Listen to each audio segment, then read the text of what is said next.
분위기가 좀 바뀐 것 같네요. 친박도 돌아섰다입니다. 230만 민심의 비박만 지금 뜨끔한 게 아니라 민영수 원장님. 네. 지금 보니까 청와대는 뭐 말할 것도 없고 친박이 상당히 압박을 받은 것 같아요. 오늘 분위기는 좀 그렇습니다. 그러니까 그런 게 민심을 제대로 반영하는 거라고 봅니다. 그러니까 물론 이제 그 진보 성향의 뭐 야권 지지층들은 물론이겠지만 중도층, 특히 이제 보수층에서 그동안에 박정희 대통령과 유경수 여사의 어떤 이미지에 관련돼서 박근혜 대통령을 좀 지지했던 그런 보수층이라 할까요? 그런 분들이 이번에 과정에서 수치심과 배신감을 느꼈거든요. 예. 그런 그 감정들이 그 친박 의원들한테도 전달돼서 친박 의원들도 움직일 수밖에 없지 않았느냐 하는 생각을 해봅니다. 예, 이현정 의원님, 네. 실제로 촛불 집회에 232만 명이 몰렸고 또 네. 촛불 집회 관련 상품들도 불티나게 팔렸다고 하는데 네. 박 대통령의 3차 담화가 소용이 없었다 이렇게 평가하면 될까요? 그렇죠. 아무래도 이제 대통령에 대한 좀 진정성을 국민들이 못 믿는 것 같습니다. 특히 지난번 2차 담화 때도 그랬고 지금 검찰의 수사를 받겠다라고 했지 않습니까? 근데 결국은 검찰 수사 받지 않았고 예. 그 이후에 보면 1, 2, 3차의 담화의 전체적으로 흐르는 맥락은 이번 사건 관련해서 본인은 책임이 없다. 자, 본인은 국가를 위해서 순수한 목적에서 했다. 결국 최순실 등 이런 사람들이 이제 나쁘게 이용했을 뿐이다. 그렇지만 국민이 물러가라고 한다면 물러가겠다. 뭐 이런 투거든요. 사실 이제 이번 사건의 본질에 대해서 본인이 전혀 인정하지 않았고 또 사건의 중요한 쟁점에 대해서 아직 인정하지 않고 있습니다. 특히 예. 이제 이영하 변호인을 통해서 밝힌 입장을 보면은 대부분 다 허위 사실이다라는 입장들을 밝혔지 않습니까? 그런 면에서 국민들의 의구심들이 더 컸던 것으로 저는 보여집니다. 이 지금까지 탄핵 소추안까지는 이제 96시간, 96시간 정도 남았습니다. 230만 민심이 청와대와 정치권을 향해서 이 탄핵 소추안에서 분명한 뜻을 전하는 것 같은데요. 그 화면 영상으로 먼저 만나보시죠.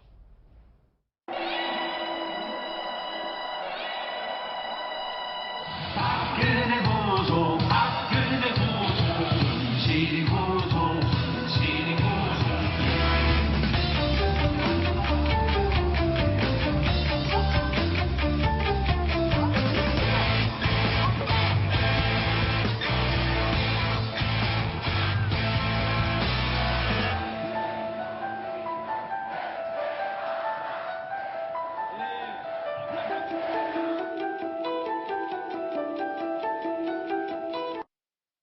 진짜입니다. 진짜 이번 주가 분수령은 맞습니다. 야권에서는 청와대를 향해서 점점 공세 수위를 높이고 있습니다. 촛불 민심에 부응한 거겠죠. 그 목소리 같이 들어보시죠. 지금 즉시 물러나겠다고 선언하고 그리고 실제로 짐을 싸서 삼성동 집으로 향해야 합니다. 여러분의 손으로 무덤을 팝시다. 우리의 손으로 그를 잡아 역사 속으로 박정희의 유해 옆으로 보내줍시다, 여러분. 대통령을 빨리 청와대에서 석방시켜 드려서 어릴 적 친구 최순실 씨가 있는 곳으로 보내드리는 것이 그것이 대통령님을 행복하게 해드리는 길이다라고 저는 생각합니다. 한 언론에서 이제 비박이 촛불 민심에 대어가지고 이제 탄핵 회군했다고 하는데 비박 쪽이 오락가락한 거에 대해서는 어느 정도 평가를 할 수 있을까요, 조 의원님? 그러니까 비박 입장에서는 대통령이 물러나야 된다라는 것에 대해서는 이의가 없었습니다. 그런데 이제 탄핵이라는 것이 법적 절차라는 것이 필요하고 또 탄핵이 표결이 통과되어도 최장 180일이라는 그 헌재 심리 기간이 있기 때문에 아마 한국 현실 정치를 고려했는데 이러한 그 어떤 그 비박의 어떤 그 진정성이랄까 이것조차도 지금 먹혀들지 않는 정국이라는 것인데요. 오히려 제가 반문하고 싶은 것은 지금 야권의 주자들도 그렇고 촛불 민심은 즉시 하야 내지는 즉시 퇴진인데 지금 야당이 추구하는 탄핵이라고 하는 것은 탄핵 소추안이 국회에서 통과되어도 헌재의 심리가 최장 180일 남았다라는 것에 대해서는 그러면은 그것만 통과시키면 헌재의 심리를 기다리고 그 다음에 권한 대행으로서 황교안 총리 체제는 인정하겠다는 것인지가 지금 불분명하거든요. 예. 이 부분의 이 불확실성 때문에 저는 상당히 걱정합니다. 촛불 시위도 그동안 굉장히 평화적으로 이루어지지만 지금 보시다시피 구호는 굉장히 강경합니다. 바로 그것 때문에 지금 친박이 그냥 친박이 아니고 소위 진실한 사람들, 진박이라고 일컬어지는 사람들임에도 불구하고 그 민심에 지금 편승하는 상황인데 우리가 지금 걱정해야 될 부분은 그럼 만약에 탄핵 소추안이 국회에서 표결이 됐다고 가정할 때 그 이후의 상황에 대해서는 누가 책임질 것이냐, 저는 이렇게 오히려 질문을 하고 싶습니다. 예, 박 변호사님 네. 어쨌든 이제 비박이 조건 없는 참여를 선언했습니다. 그렇다면 9일 탄핵안 처리는 기정사실화됐다 이렇게 보면 될까요? 일단은 3분의 2, 제적 의원 3분의 2이기 때문에 200여 명 이상의 찬성이 필요한데요. 지금 171명이 발의를 했고요. 그 비상시국회에 참여한 그 의원이 29명입니다. 요 수로 봤을 때는 200이 딱 되죠. 200이 되는데 지금 친박계 의원 중에 초선, 재선 의원 또 10여 분이 또 합친다 그러고요. 예. 또 시국회의 아니지만 비주류인 의원들 합치면 막 요건의 그 200명은 훨씬 상회할 거로 보이는데 이제 문제는 무기명 투표입니다. 그렇죠. 그렇기 때문에 지금 남은 일주일간 과연 대통령이나 어떤 청와대에서 어떤 카드를 꺼내들지 하고 좀 연관이 되는데 담화를 아마 하지 않을까 보이는데 그 담화 내용에 따라서는 달라질 여지가 있지만 일단은 새누리당 입장에서도 만약 부결됐을 때 아주 그 피해가 크다는 걸 봤을 때는 지금 분위기로 봤을 때는 가결될 가능성이 높다고 보면 될 것 같습니다. 이 비박의 회군을 주도한 사람이 바로 이 사람인데요. 화면으로 같이 만나보실까요? 저는 저 3차 담화 이후에 제가 하던 주장 그대로 했습니다. 3차 담화 이후에라는 예, 여야 합의가 안 되면 탄핵으로 간다. 예, 그 입장을 그대로 이야기했고 오늘 결론도 그런 식으로 났습니다. 탄핵안이 발의가 돼서 보고가 되고 9일날 본회의 표결을 하는데 그거는 저희들은 들어가기로 그렇게 이야기했습니다. 중요한 건 대통령의 입장 발표가 아니라 여야 합의라고 저는 일관되게 그래 이야기했고 오늘 결론이 그래 나는 거예요. 배신의 정치가 탄핵을 주도한 셈인데, 예. 유정선 선생님. 근데 유승민 전 원내대표 달리 김무성 전 대표는 좀 오락가락의 아이콘이 된 것 같아요. 이제 그런 평가가 있는 건데 저 개인적으로는 이번에는 김무성 대표가 오락가락한 게 아니라 대통령의 입장이 변했기 때문에 김무성 대표는 가만히 있었는데 대통령의 상황에 따라서 이렇게 오락가락한 걸로 비친 경향이 있다. 그게 뭐냐면은요.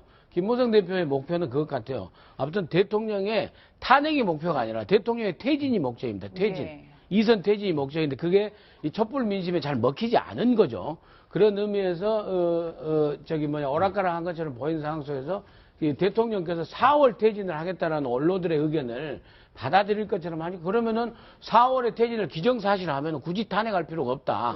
탄핵으로 가서 가결되더라도 어차피 시기는 4월 이후로 되기 때문에라고 이제 판단을 한 건데 그게 이제 설명이 잘 안 되는 이런 굉장히 이급한 상황 아니겠습니까? 그렇기 예. 때문에 안 되는 겁니다. 근데 저는요 이런 때 좀 차분하게 생각할 게 정말로 대통령의 탄핵이 목적이 아니라 대통령을 퇴진하는 게 목적 아니겠습니까? 그렇기 때문에 대통령이 오늘이라도 즉각 퇴진하면 모든 상황은 풀리는 거고 또 오늘이라도 대통령께서 내가 4월 달에 하야를 하는데 당장의 업무에서 선택했다. 그러니까 총리를 오늘부로 빨리 선정해 달라라고 하면 완전히 이선 퇴진을 하면은요. 저는 퇴진 효과하고 똑같다고 봅니다. 오히려 헌법재판소까지 가서 혹시라도 헌법재판소 부결되면 어떻게 할 겁니까? 하는 생각에서 전부 다가 퇴진의 목표를 두고 이 일을 해야 된다. 저는 그렇게 봅니다. 예. 그래서 사실은 지금 뭐 탄핵 절차로 가든 아니면은 그 4월 퇴진이든 4월이면은 대충 정리가 되는데 이 과정을 이제 얼마만큼 질서 있게 하느냐가 굉장히 중요한 관건입니다. 근데 이미 민 원장께서도 말씀하셨듯이 4월 퇴진도 중요하지만 그렇다면 4월 퇴진까지 대통령이 이선 후퇴하고 새로운 거국 중립 내각의 총리를 누구로 추천하든지 아니면 대통령이 그걸 국회에 일임했으면 국회에서 그걸 하든지 해야 되는데 그 절차가 지금 전부 생략된 거 아니겠습니까? 그러면서 민심을 더 분노케 해갖고 지난 촛불 대행진에 200만 이상의 시민이 지금 참여하는 상황, 지금 통제 불가능한 상황으로 지금 어떻게 보면 치달았는데 예. 만약에 요번에 또 대통령께서 담화를 하실 가능성이 꽤 있다라고 그러는데 예. 이때 또 4월 퇴진만 얘기하시면 또 여전히 논란이 됩니다. 그렇기 때문에 지금 상황은 매우 예측 불가능하고 왜 이렇게 한 발 늦게 담화를 발표함으로써 수습은커녕 오히려 더 이렇게 불이 그때는 승부수라고 확산되는 했었잖아요. 것인지. 그러니까 그때 그것도 승부수가 아니었고 요번에 마지막으로 또 승부수를 하실 계획이라면 지금 뭐 이미 친박에서 이제서야 무슨 질서 있는 퇴진 얘기하는데 그것보다 훨씬 큰 수로 승부수를 던지지 않는 이상 이 촛불이 횃불로 되는 것을 진화하기는 쉽지 않을 것 같다는 생각이 듭니다. 그런데 이런 분위기 속에 오늘 오전에 제1야당의 대표가 이런 말을 했습니다. 같이 들어보실까요? 당내에서는 이미 국회를 우리가 스스로 해산하자는 그런 각오로 임하자 하는 의원들의 의견도 있습니다. 그런 것까지 포함해서 심각하게 고려하고 있다. 이 정도를 말씀드리겠습니다.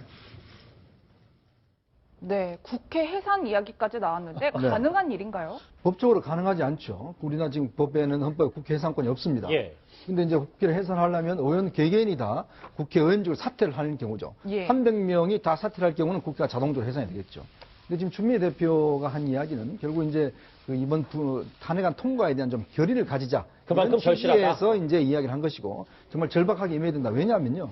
지금 이 탄핵이라는 게 결국 이제 그 무기명 비밀 투표이기 때문에 혹시나 비주류 쪽에서 사실은 좀 찬성을 반대를 할 수 있는 의원들도 있고 예. 또 하나는 뭐냐면 아마 내일이나 모레쯤에 청와대 입장이 나올 수 있는 가능성이 있습니다. 그렇다면 청와대 입장이 나오면 또 비박계가 흔들릴 가능성이 있어요. 그런 문제이기 때문에 만약에 여기서 부결될 경우는 제가 볼 때는 아마 여야 할 것 없이 이 쓰나미를 맞을 겁니다. 그런 측면에서 이제 하는 건데 근데 저는 좀 그렇습니다. 추미애 대표가 물론 여러 가지 결의를 밝히는 건 좋지만 근데 좀 너무 앞서가시는 감이 있는 것 같아요. 뭐 예를 들어서 본인이 어떤 거치부터 먼저 좀 표명을 해야 될 것 같은데 근데 의원들 다른 사람들 뭐 지금 다 지금 생각이 없는데 지금 국회의원직 사퇴하자는 이런 식으로 이야기를 한다면 근데 항상 추미애 대표의 그 어법이 보면 굉장히 좀 일반적인 국회의원이나 정서보다는 상당히 앞서가는 면에 있어서 예. 그냥 그런 것이다라는 정도만 자꾸 인식을 되는 게 있어요. 그러니까 말에 그만큼 진정성이 좀 떨어진다는 측면이 있거든요. 그런 면에서 지금은 사실은 여당 대표나 야당 대표의 발언 자체가 굉장히 중요한 때입니다. 그렇죠. 한마디 한마디가 정말 전국에 미칠 수 있는 파급력이 크기 때문에 상당히 신중해야 된다고 저는 생각이 듭니다. 민정수 의원님, 그래서 김종인 전 대표가 이런 말 했는지 모르겠는데 탄핵 이후에 대책이 아무것도 없다. 물론 뭐 무조건 탄핵도 좋지만 뭐 국회 해산 이런 발언들이 좀 성급하다고 김종인 전 대표도 생각을 하나 보죠. 국회 해산이라는 게 그 혁명적 상황에서 벌어질 일인데 우리가 헌법과 그 법률의 절차에 따라서 탄핵이 가결되면은 헌법재판소에 가지 않습니까? 그러면 헌법재판소에 보내놓고 나서 나머지 그것이 뭐 180일이든 뭐 80일이든지 간에 그때 이제 이 제도권에서 뭔 일을 할 것인지 그리고 이제 촛불들은 계속 이제 헌재 앞으로 가겠죠. 예. 탄핵을 그 인용해 달라고 가겠죠. 그런데 그것은 광장에서 촛불들이 할 일이고 제도권에서 할 일을 정말 차분히 준비해야 된다는 언론 정치인으로서 김종인 대표의 지적은 옳다고 봅니다. 예. 그런데 이제 여기서 문제가 뭐냐면은 그렇게 하려면은 진짜 촛불 민심이 크게 두 가지잖아. 대통령 당장 물러나라. 즉각 퇴진. 즉각 퇴진하라. 그리고 다시는 이 박근혜 대통령과 같은 재앙적 대통령, 5년 단임제 대통령을 보고 싶지 않다. 이거 아니겠습니까?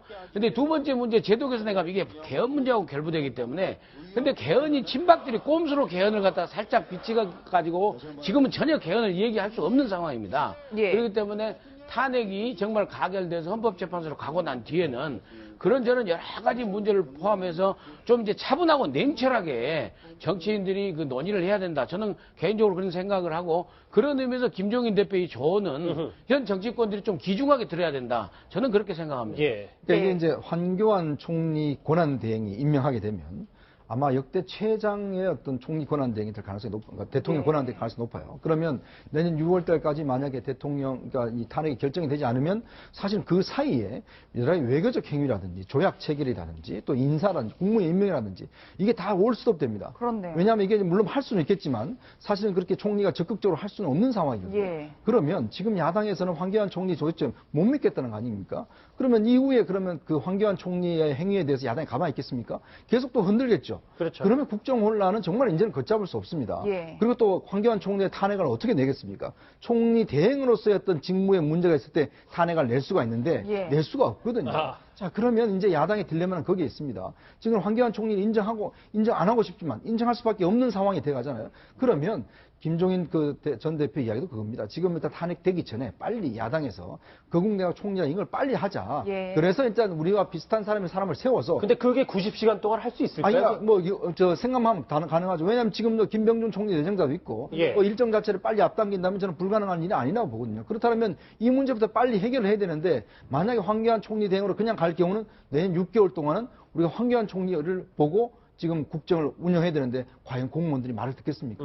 예, 저는 걱정됩니다. 예, 박 변호사님 지금 네. 말씀하신 것처럼 여의도가 굉장히 뒤숭숭한데 또 다른 측면으로 초토화된 면이 있다고 해요. 뭐 불면증에 시달린다 이런 건 무슨 얘기인가요? 그렇습니다. 새누리당 의원들 또 국민의당 일부 의원들이 이 전화번호가 지금 공개가 돼 있습니다. 그러다 보니까 이번에 쫙 퍼졌더라고요. 저도 보니까 확인해 보니까 그 개인 번호 제가 몇 번 국회의원 아는 분들 확인해 보니까 맞더라고요. 예. 그 번호로 지금 전화를 하는데 새누리당 초선 의원 한 분은 수도권 의원인데 밤에 계속 문자 잉잉 오니까 잠을 못 자겠다 얘기를 하고 있고 또 뭐 오신환 의원 같은 경우도 너무 문자 메시지가 많이 오니까 원래 정말 본인이 통화해야 될 문자 메시지는 못 보는 경우도 있다라고 예. 이제 토로를 했는데 박지원 비대위원장이 가장 많이 온 것 같아요. 보니까 3만 통 정도 왔다고 지금. 3만 통이나요? 예. 그래서 이제 지금 3만 통이면 하루에 한 300통만 와도 일을 못 합니다. 그렇죠. 3만 통이 왔다는 거는 사실은 그렇기 때문에 이제 착신 해제를 했다가 지금 번호 자체를 아예 바꿨다고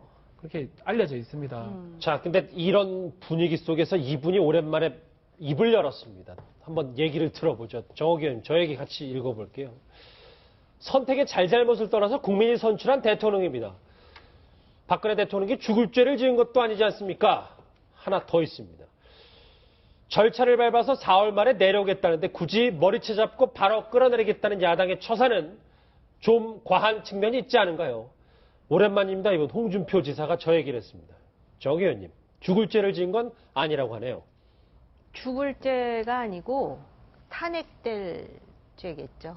그래서 제가 이제 이 글을 보면서 딱 생각이 나는 게 예. 이재명 성남 시장이에요.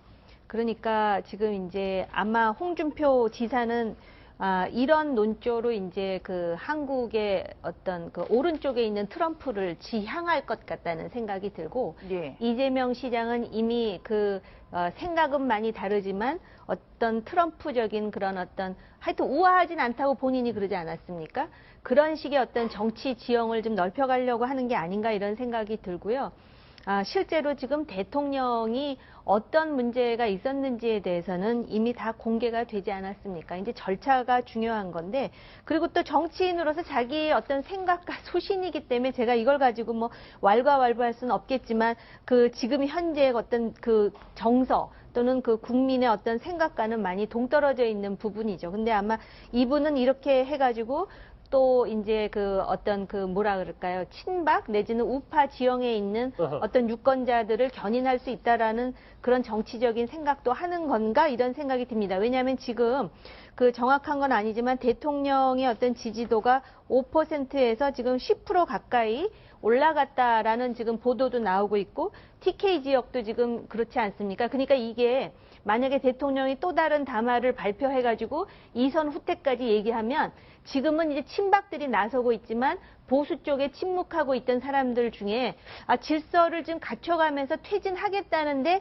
너무한 거 아니야라는 여론이 생길 가능성도 저는 있다고 보여집니다. 그러니까 230만 촛불 민심 즉각 퇴진 말고 민영 선생님. 그러니까 저 홍준표 지사 얘기는 그러니까 우리가 얘기했던 샤이 박근혜잖아요. 예. 대통령이 퇴진을 한다고 하는데 굳이 뭐 이렇게 끌어내릴 필요 없이 그냥 좀 퇴진하게 놔두자라는 얘기인데 저 얘기도 일간에서는 어느 정도 지지율이 있을 것 같기도 하네요. 근데 샤이 박근혜 표가 이게 1차 담화 때 대통령께서 이렇게 내려오겠다라고 얘기를 했으면은 샤이 박근혜 표가 상당히 있었으라고 봅니다. 근데 이게 나중에 밀려서 계속 하다가 3차에서도 뜯던 미지가 지금도 사실 대통령의 음성으로도 실질적으로 4월 말이라고 못 박은 건 없습니다. 그렇죠. 지금 의원총회 새누리당의 의원들의 의원총회 의결로 지금 건의를 해놓은 상태죠. 예. 그렇기 때문에 국민들을 납득할 수 없는 발언이고요. 홍준표 지사가 이런 발언을 이 시기에 하시는 것은 결국 개인의 정치적인 어떤 의도를 가지고 다시 한번 날 좀 보소 이러는 아직 있습니다라는 그런 의미가 아닌가. 일단 이렇게 해석은 됩니다. 요거 한 가지만 좀 말씀드리고 싶은데요. 4월 달에 퇴진을 하더라도 지금 특검을 통해서 그 형법상 문제가 확인이 되면 그 관련해가지고 대통령도 처벌을 받는 겁니다. 그러니까 지금 오해가 있는 게 4월에 퇴진하면 이게 명예로운 퇴진이라는 말을 누가 써가지고 그러면 아무 처벌도 받지 않고 그냥 그대로 그냥 4월 기간만 늘려주고 물러나게 하는 어쨌든 것인가. 불명예는 확실하니까요. 다 불명예입니다. 그러니까 형사법상 잘못이 있으면 그 잘못에 따른 처벌을 받는 것은 똑같고 형법상 금고 이상의 처벌을 받게 되면 대통령을 그만두더라도 그 예우는 적용되지 않는다는 부분을 분명하게 해야 될 거죠. 자, 그러면 향후에 뭐 예. 조사를 받아야 될 부분이고 금고 이상의 형을 받는다 그러면 예우법 적용을 못 받기 때문에 결국은 불명예스러운 퇴진이라고 봐야 돼요. 그러니까 명예퇴진 말고 저희는 뭐 질서 있는 퇴진이라고 뭐 바꿔보죠. 그런데 청와대는 아직도 이 질서 있는 퇴진에 대해서 미련이 많은 것 같습니다. 이정현 대표의 목소리 같이 들어보실까요? 저는 당초에 비주류가 요구를 했었고 야당 지도부가 요구를 했었고 사회 원로들이 얘기하는 그런 질서 있는 퇴진 쪽으로 그렇게 일관성 있게 가는 것이 저는 어떤 법치를 확립을 하고 혼선이나 혼란을 줄일 수 있는 그런 방안이 아닌가. 아까 청와대에서 존중한다고 했는데 입장 발표를 언제 한다는 거는 말씀 안 해주셨나요? 예, 청와대 입장 발표가 아직 없긴 하지만 이정현 대표의 오늘 오전 발언을 보면 좀 뉘앙스를 알 수 있을 것 같기도 해요. 네. 자꾸 이정현 대표 얼굴 보기 좀 불편합니다, 사실은. 솔직히. 좀 빨리 좀 물러나시는 게 좋을 것 같은데. 지금 뭐 입장들 계속 예. 이야기하고 계신 게, 이제 청와대가 아무래도 이제 이번 그 232만 명의 촛불 민심에 대해서 원래는 그렇게 할 계획이었던 것 같아요. 그러니까 적절히 이제 대통령이 아마 비박계 의원들을 만나서 내년 4월에 물러나겠다. 뭐 그런 이야기를 하면 비박계가 이제 회군을 해서 예. 그다음에 탄핵이 안 되는 방향으로 부결되는 방향으로 하려고 했던 것 같은데 그 계획 자체가 이제는 그 지난 주말 집회와 함께 그다음에 이제 비박계 회동으로서 다 이제 무산됐지 않습니까? 이제 그런 상황이기 때문에 또다시 이제 그거를 노리는 것 같아요. 오늘 아마 이제 그 친박 중심으로 구성된 최고위에서 대통령한테 빨리 좀 입장을 밝혀달라. 빨리 지금 4월 나가겠다고 이야기해달라. 그래야지만이 자기들도 뭔가 지금 설득할 수 있는 예. 또 자기도 버틸 수 있는 명분이 생기는데 저는 이게 더 이상 이제 꼼수가 안 통합니다. 그러니까 빨리 예를 들어서 지금은 뭔가 다른 방법을 통해서 뭔가 탄핵을 어차피 탄핵되는 거나 내년 4월 물러나는 거랑 뭐가 차이가 있습니까? 어차피 불명예성은 똑같잖아요. 예. 근데 왜 자꾸 이런 식으로 탄핵을 늦추려고 하고 또 하려고 하는 거는 그럼 결국 이제 장래 미래의 어떤 자신들의 어떤 정책 입지를 위해 생각하는 건데 죽으면 삽니다. 아직도 안 죽으려고. 지금은 머리 쓸 때가 아니다. 그렇군요. 아니 근데 네. 잠시만요. 왜냐하면 홍준표 지사와 이정현 대표의 바람과는 달리 오늘 이제 분위기가 감지된 건 저희 핵심 1번 주제로 봤던 저 얘기거든요. 정 의원님. 그러니까 친박 의원들조차 한 10여 명 정도 초재선 의원들 중심으로 탄핵 찬성 기류가 있다. 이거는 좀 저희가 특별하게 눈여겨봐야 되는 건 아닌가요? 그렇죠. 저분들은 그러니까는 그 진실한 사람으로 인정을 받아서 공천을 받아가지고 됐을 텐데 비례대표든 지역이든 지금 민심이 얼마나 엄중한지에 대해서 이제 그 외면하기 힘들다라고 생각하는 사람들인 것 같고요. 제가 이정현 대표에 대해서 잠시 말씀을 드리려고 그랬는데 네. 아까 이 의원님하고 같은 맥락인데 지난번 대통령 3차 담화가 있고 나서 이정현 대표가 뭐라고 하셨냐면 만약에 대통령이 탄핵이 되면 내 손에 장을 지진다 이렇게 함으로써 탄핵에 대한 열기를 더 강화시킨 측면이 있거든요. 예. 근데 이번에도 이 질서 있는 퇴진을 또 하필이면 이정현 대표가 이렇게 말씀을 하시게 되면 이게 그 국민 감정으로 보면 질서 있는 퇴진도 이거 해서는 안 되겠다라는 오히려 역반응이 나올 수 있어요. 난 이런 면에서 참 이 친박의 소위 이제 그 중진 내지는 지금 친박 지도부가 지금 상황에서는 그냥 좀 가만히 계셨으면 좋겠다. 오히려 대통령이 진정성 있게 발언해도 이게 오히려 풍을 받을 수 있다라는 부분을 좀 말씀 좀 드리고 싶어요. 근데 민영선 선생님 지금 뭐 10명도 돌아섰다고 하긴 하지만 그러면 이제 자유투표를 한다는 얘기잖아요. 새누리당이다. 그러면 원래 정지선 원내대표가 얘기했던 4월 퇴진, 6월 대선도 이거 또 없어지는 거 아닙니까? 새누리당 내에서도. 이제 다 없어지는 거죠. 없어지는 거고 이제 다시 처음부터 다시 시작해서 그때부터 이제 탄핵 이유를 논의해야 될 상황이 이게 오는 거고요. 그렇게 될 경우 그리고 이제 그 비박계들이 저렇게 찬성을 해군하지 않고 이렇게 가는 것은 사실은 탈당과 분당을 결심한 상황이라고 저는 봅니다. 그렇기 때문에 다시 저분들이 탄핵 이후에 한 당으로 이정현 대표 체제는 물러나겠지만 어찌됐건 간에 하나의 당으로 계속 가기는 힘든 상황이 오는 거고 전국에서는 4월 퇴진에 무슨 6월 조기 대선 그것도 없는 겁니다. 이 상황도 이제 어제는 헌재의 결과를 볼 수밖에 없는 그런 상황이 와버린 거죠. 그러면 만약 표결 당일날 친박계가 표결을 들어갔다가 다 집단은 나온다든지 예. 어떤 친박이 어떤 식이든 정치적인 집단 행동을 할 경우는 저는 아마 분당을 시작할 거로 봅니다. 왜냐하면 사실 이제 자유투표를 물론 정의석 원내대표 입장에서는 다 하겠다 하는데 아마 친박 입장에서는 그 현장에 있기가 상당히 껄끄러울 거예요. 그렇다면 친박 중심으로 해서 몇 명은 아마 집단으로 나갈 겁니다. 그러면 이제 뭔가 어떤 힘을 과시하겠죠. 그렇다면 아마 그때부터는 이 새누리당은 이제 더 이상 하나의 새누리당으로서는 힘들지 않겠나. 근데 그 수가 많을까요? 그러니까 그게 이제 제가 가장 관심이죠. 얼마나 되겠는가. 과연 그 따라 나갈 사람들이 얼마나 될 것이며, 예. 과연 투표하는 행위가 얼마나 될 것인가. 거기서 이제 친박계 의원들이 국회 문을 나가는 순간 결국 이제는 같은 친박이 되거나 아니면 안에 있으면 뭐 다른 새로운 당을 만들거나 그런 결단의 시간들이 이제 점점 다가온다고 봐야죠. 그러니까 그때 2004년도에 노무현 대통령 때 본회의장에서 예. 추미애 대표가 사실은 내심은 탄핵을 찬성 안 했습니다. 근데 당론으로 결정되다 보니까 본회의에 들어가서 투표를 했거든요.